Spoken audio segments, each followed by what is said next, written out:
यह कहानी है एक मुसाफिर की जो कि पिछले 4 सालों से एक वीरान टापू पर अकेला फंसा रहता है। तो कहानी की शुरुआत होती है चक नोलैंड नाम के एक आदमी से जो कि फेडेक्स कुरियर कंपनी में एक ईमानदार एम्प्लॉय होता है। चक का काम अलग अलग कंपनी में प्रोडक्ट डिलीवरी कराना होता है, जिसके लिए उसे अक्सर देश विदेश विजिट करना पड़ता है। चक की एक गर्लफ्रेंड भी थी जिसका नाम केली होता है, जिससे चक बहुत प्यार करता है और बहुत जल्द ही वह दोनों शादी भी करने वाले थे। अब यहाँ क्रिसमस का फेस्टिवल आने वाला है, लेकिन चक को अपनी कंपनी के काम से मलेशिया जाना है। इस बात से केली बहुत नाराज हो जाती है, लेकिन चक कहता है कि वह क्रिसमस की ईव तक जरूर वापस आ जाएगा। जाते हुए केली उसे गिफ्ट के रूप में एक घड़ी देती है जिसमें केली की फोटो होती है और अब चक मलेशिया के लिए रवाना हो जाता है। आगे हम देखते हैं जब उनका प्लेन प्रशांत महासागर के ऊपर से उड़ रहा होता है तभी मौसम खराब हो जाता है, जिससे उनका प्लेन क्रैश हो जाता है और पैसिफिक ओशन में गिर जाता है। इस हादसे में लकीली सिर्फ चक ही बच पाता है। चक के पास एक लाइफ राफ्ट होती है, वह उसे खोल लेता है और उस पर चढ़ जाता है और फिर हम देखते हैं कि समंदर की लहरें उसे बहाकर अपने साथ ले जाती हैं। जब सुबह उसकी आंख खुलती है तो वह अपने आप को एक आइलैंड के किनारे पर पाता है। वह उस आइलैंड के चारों तरफ देखता है, लेकिन उसे दूर दूर तक वहाँ पर कोई भी नजर नहीं आता है। वह जोर जोर से आवाज भी लगाता है, लेकिन उसकी आवाज सुनने वाला वहाँ पर कोई नहीं होता है। फिर वह बीच की रेत पर हेल्प लिख देता है ताकि वहाँ से उड़ने वाले शायद किसी प्लेन की नजर उस पर पड़ जाए। उसे लगता है कि कंपनी को प्लेन क्रैश के बारे में पता चलेगा तो वह लोग सर्च ऑन ऑपरेशन पर जरूर आएंगे। अब चक को प्यास लगती है, लेकिन वह समंदर का खारा पानी नहीं पी सकता है। अब उसके पास एक ही रास्ता है कि वह नारियल का पानी पिए, लेकिन नारियल को तोड़कर उसका कवर निकालना इतना आसान नहीं होता है। चक उस नारियल पर एक पत्थर से वार करता है, पर वह पत्थर ही टूट जाता है। फिर चक अपना दिमाग लगाता है और वह देखता है कि वह पत्थर नुकीला है। फिर वह उससे उस नारियल को फाड़ देता है। काफी मशक्कत के बाद चक नारियल में छेद करके पानी पीना सीख जाता है। अब चक को आइलैंड पर काफी दिन हो चुके हैं। वह धीरे धीरे आइलैंड पर सर्वाइव करना सीख रहा है और साथ ही वह लकड़ी से मछली मारना भी सीख रहा है। अब चक टापू के सबसे ऊपर की चोटी पर चढ़ जाता है ताकि वह जान सके कि वह आखिर इस समुंदर में है कहाँ पर, लेकिन उसे दूर दूर तक कुछ भी नहीं दिखाई देता है। चारों तरफ बस समुद्र ही समुद्र है। ये सब देखकर चक समझ जाता है कि उसकी मदद करने वहाँ कोई भी नहीं आने वाला है। उसे किसी तरह इस आइलैंड से निकलकर बीच समुद्र में पहुंचना पड़ेगा, तभी वह इस आइलैंड से निकल पाएगा। आगे हम देखते हैं रात को जब चक समुद्र किनारे टहल रहा होता है तभी उसे समुद्र में एक जहाज नजर आता है, जिसको देखकर वह काफी एक्साइटेड हो जाता है और जोर जोर से चिल्लाने लगता है, लेकिन इतनी दूर तक उसकी आवाज का पहुंचना नामुमकिन था। वह टॉर्च जलाकर उन्हें इशारा करने की कोशिश भी करता है, लेकिन इतनी दूर से इतनी छोटी सी टॉर्च को देखना मानो जैसे नामुमकिन था। अगली सुबह चक डिसाइड करता है कि वह जिस राफ्ट से यहाँ आया था उसी राफ्ट से यहाँ से निकलेगा, क्योंकि वह समझ चुका था कि यहाँ पर उसे बचाने अब कोई नहीं आने वाला। और जब वह वहाँ से निकलने की कोशिश करता है तभी बड़ी बड़ी लहरें उसे वापस से पीछे की तरफ धकेल देती हैं और इसमें उसकी राफ्ट पलट जाती है और इसी दौरान उसके पैर में भी काफी चोट लग जाती है और उसका बहुत सारा खून निकलने लगता है। फिर चक वापस किनारे पर आ जाता है और अपने पैर में एक कपड़ा बांध लेता है। आगे फिर रात को वहाँ बारिश होने लगती है। वह तुरंत एक गुफा में चला जाता है जहाँ टॉर्च जलाकर वह सो जाता है और जब सुबह वह जगता है तो देखता है कि टॉर्च की बैटरी खत्म हो चुकी है और अब उसके पास रोशनी के लिए कुछ भी नहीं है और उसे यह भी नहीं पता था कि आग कैसे जलाते हैं। और फिर वह उन बॉक्सेस के पास जाता है जो कि फेडेक्स कंपनी के होते हैं, जो कि प्लेन क्रैश में बहकर किनारे पर आ गए थे। फिर वह एक एक बॉक्स को खोलकर चेक करता है, लेकिन उसके काम की एक दो ही चीजें उनमें होती हैं। एक बॉक्स में उसे जूते मिलते हैं जो कि स्केटिंग के होते हैं, जिनके नीचे की तरफ ब्लेड लगी होती है। इन जूतों को वह चाकू की तरह यूज करता है, जिससे अब वह आसानी से नारियल काट सकता है। साथ ही लकड़ी को नुकीला बनाता है जिससे वह मछलियों और केकड़ों का शिकार कर सके और इस बार उसे सफलता भी मिलती है। लेकिन अब उसके सामने सबसे बड़ी समस्या यह होती है कि वह मछली और केकड़ों को कच्चा नहीं खा सकता और फिर वह आग जलाने की कोशिश करने लगता है। वह दिन रात आग जलाने की कोशिश करता है, लेकिन आग मानो जैसे जलने का नाम ही नहीं ले रही थी। और फिर इसी बीच में चक के हाथों में चोट लग जाती है और यहाँ चक काफी फ्रस्ट्रेट हो चुका था और अपने पास पड़ा सभी सामान फेंकने लगता है और जोर जोर से चिल्लाने लगता है। दरअसल चक एक नॉर्मल आदमी था, उसे इस तरह के सर्वाइवल की कोई नॉलेज नहीं थी। फिर जब उसका गुस्सा शांत होता है तब वह देखता है कि उन पार्सल बॉक्सेस में से एक बॉक्स में उसे एक फुटबॉल भी मिली थी। उस बॉल पर चक का खून लग जाता है। फिर चक उस बॉल पर एक प्यारी सी स्माइल बना देता है और उसका नाम विल्सन रखता है। अब चक यहाँ अकेला नहीं था, उसके पास अब एक दोस्त होता है और फिर वह वापस आग जलाने की कोशिश में लग जाता है। काफी टाइम और मेहनत के बाद चक को उन लकड़ियों में धुआं दिखता है। फिर वह उसमें फूंक मारने लगता है और देखते ही देखते उन लकड़ियों में आग लग जाती है। आखिरकार इतनी मेहनत के बाद चक आग जला ही लेता है। अब इतनी मेहनत के बाद चक आग को देखकर बहुत खुश होता है और देखते ही देखते वो एक बहुत बड़ी आग जला लेता है। वो खुशी से झूम उठता है और कहने लगता है कि मैं अब इस आइलैंड का राजा हूँ, मैं किसी से नहीं डरता हूँ और अब फाइनली वह पका हुआ मांस भी खा सकता था। अब चक को किसी बात का कोई डर नहीं था। अब उसके पास सब कुछ था, पर फिर भी वह खुश नहीं था क्योंकि क्योंकि उसे वापस अपने घर जाना था। उसे अपने प्यार की याद आती है जिससे उसने वादा किया था कि वह वापस जरूर लौटेगा। ऐसे ही समय बीतता जाता है और अब चक को यहाँ पर 4 साल हो गए हैं। वह पूरी तरह से बदल गया है। वह दुबला पतला हो गया है, साथ ही में उसकी दाढ़ी और बाल भी बड़े हो गए हैं। आइलैंड के वातावरण में वह पूरी तरह से घुल मिल चुका है। साथ ही विल्सन से उसकी दोस्ती और भी ज्यादा गहरी हो गई है। अब चक इस आइलैंड पर जीना सीख चुका है। वह हर छोटी से छोटी बात विल्सन के साथ शेयर किया करता है। पर चक ने अभी भी उम्मीद नहीं हारी है। वह अभी भी अपने घर वापस जाना चाहता है। वह हमेशा यही सोचता है कि उसका प्यार अभी भी उसका इंतजार कर रहा होगा। उसे हर हाल में वापस जाना ही होगा। फिर हम देखते हैं कि एक दिन वह अपने दोस्त विल्सन के साथ बैठकर बातें कर रहा होता है। तभी उसे एक आवाज सुनाई देती है। वह देखने जाता है। तब वह देखता है कि वहाँ एक मेटल की शीट किनारे पर बहकर किनारे आ गई है। चक उसको काफी देर तक देखता रहता है और फिर उसके दिमाग में कुछ आइडिया आता है। दरअसल उसके यहाँ से बाहर निकलने में सबसे बड़ी प्रॉब्लम थी समुंदर की लहरें। वह उसे वापस किनारे पर धकेल देती थी। इसी वजह से 4 साल तक वह यहाँ से बाहर नहीं निकल पाया था। लेकिन अब उसे यहाँ एक रास्ता नजर आता है और फिर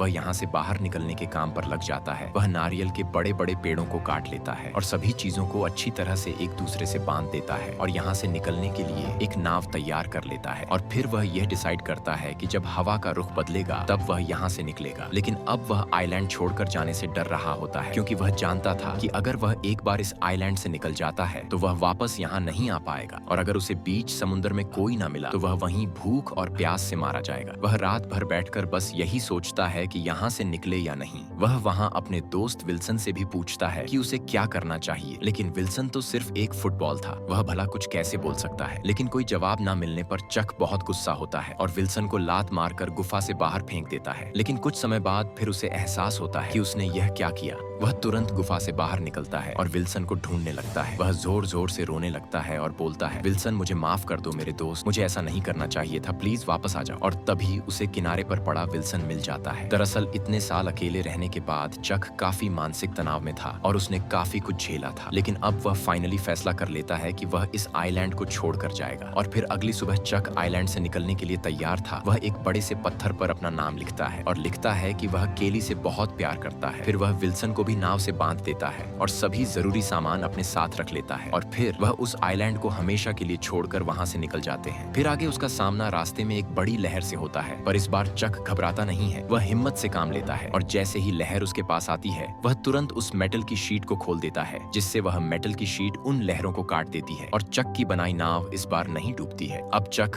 यहाँ बहुत खुश होता है। उसने यहाँ पहला पड़ाव पार कर लिया होता है, लेकिन अभी भी उसके सामने अनंत समुंदर है। उसे नहीं पता कि कब किनारा मिलेगा या कब कोई जहाज उसके पास से गुजरेगा। उसे बड़ी उम्मीद थी कि वह जरूर अपने घर पहुंच जाएगा, लेकिन समुंदर का रास्ता इतना भी आसान नहीं था। समुंदर के अंदर उसे तूफान, बारिश, भूख, प्यास आदि का सामना करना पड़ता है। लेकिन चक हार नहीं मानता है। वह खाने के लिए वहाँ मछलियाँ पकड़ लेता है और पीने के लिए बारिश के पानी को इकट्ठा करता है। ऐसे ही वह समुंदर का सफर तय कर रहा होता है। तभी एक बहुत ही बुरी घटना घटती है। एक रात वहाँ तूफान आ जाता है और अपने साथ वह उस मेटल की शीट को उड़ा ले जाता है जो कि नाव का संतुलन बनाए रखती थी। और तूफान की वजह से चक का दोस्त विल्सन भी पानी में गिर जाता है और जब चक को पता चलता है तब तक वह उससे काफी दूर जा चुका होता है। लेकिन फिर भी वह पानी में कूद जाता है और विल्सन को वापस लाने की कोशिश करता है, लेकिन वह नाव से ज्यादा दूर नहीं जा सकता था, नहीं तो वह नाव को भी खो देता। चक बहुत कोशिश करता है विल्सन को वापस लाने की, पर इसमें वह नाकाम रहता है और फिर उसे मजबूरी में वापस अपनी नाव पर आना पड़ता है। अब चक पूरी तरह से टूट चुका था, क्योंकि विल्सन ही उसका एकमात्र दोस्त था जो पिछले 4 सालों से उस आइलैंड पर उसके साथ था और अब